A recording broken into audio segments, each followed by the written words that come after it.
Imperialism! What is imperialism? Imperialism is the intent of dominating the political, economical, and social life of the people of a particular nation through colonization. The new wave of imperialism. In the 19th century, the imperialism emerged as a result of a lot of discontent of people and lack of resources around the world, mainly in Europe. As a result of this new type of government, a lot of European countries became stronger, such as the UK and France. The remarkable things of imperialism in Europe are the next ones. The UK has the strongest navy and industry. The UK ruled India as a colony, and the European powers such as Spain, UK, and France traded with China and divided Africa. Now that we know what imperialism is and the first wave of imperialism, we can know the main reasons behind it, that are the next ones. Changes in the form of government due to the Industrial Revolution, the unification of the nation-state, racism, and the importance of nationalism. The European imperialism. The Industrial Revolution and the French Revolution contributed to the emergence of the imperialism European countries. The European countries, especially UK, made changes in their industry due to the machines and the new technology. This made them change the way they organized, but this led to abuse of the workers, thing that generated strikes and discontent inequality. On the other hand, the French Revolution influenced the way of thinking, and it changed the political system. The American imperialism. The USA was developing very well because they have a new form of government and all the resources they needed. So due to this, they searched for new markets because they had an overproduction of goods.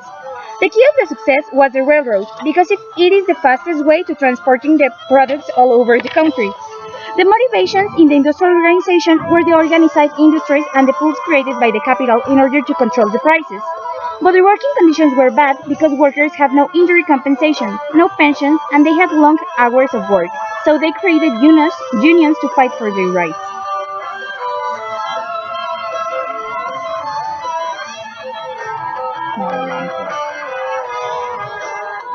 The Japanese imperialism.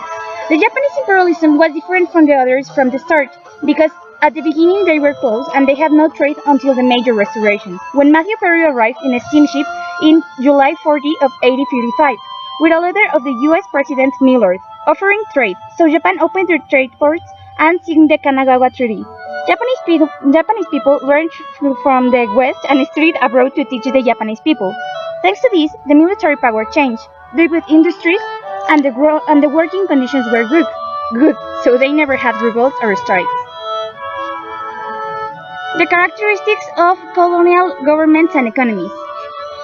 The first country is Africa. The nations of Europe wanted to get a piece of the pie of Africa because of their abundant natural resources. So they did the Berlin Conference where they divided Africa, leaving UK with a majority of South Africa, France with West Africa, and Belgium with a colony in the center.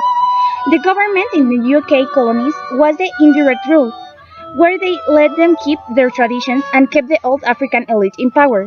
Regarding economy, British controlled the trade and exportation of resources, so they took them to Great Britain and then manufactured them. So then they could sell them to the Africans.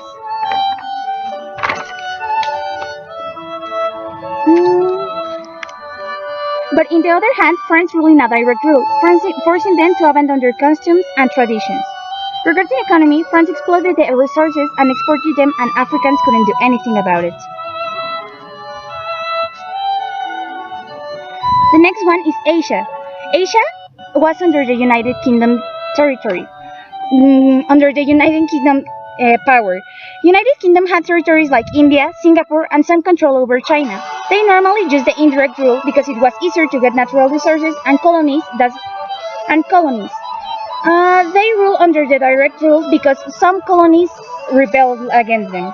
Regarding economy, the economy was based in the export of raw materials. Also, the peasants worked on the plantations because British didn't want their colonies to develop their own industries. The social and cultural aspects. The people that were natives of the colonies were discriminated, either for their skin color in case of Africa or for the social Darwinism, that consists in the fittest are the victorious. Due to this, the major part of the workers were poor and lived in bad conditions. Also, the ideologies changed to the colonizers and their way of thinking.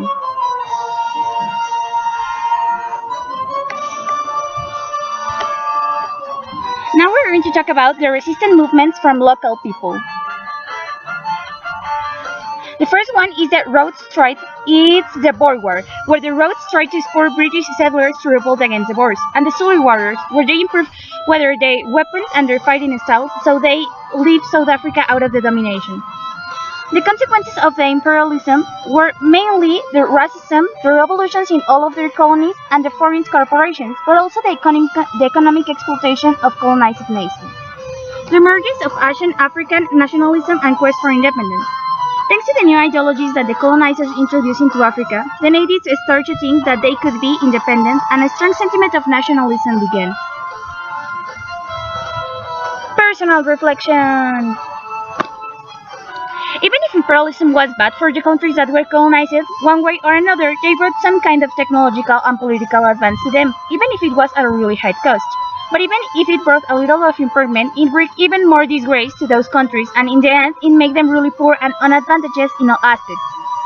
One of the bad things that brought was the exploitment of resources, and also that those resources weren't going to the original country. They were going to the country that dominated the one with the resources. So those countries didn't grow neither in economical or in industrial way.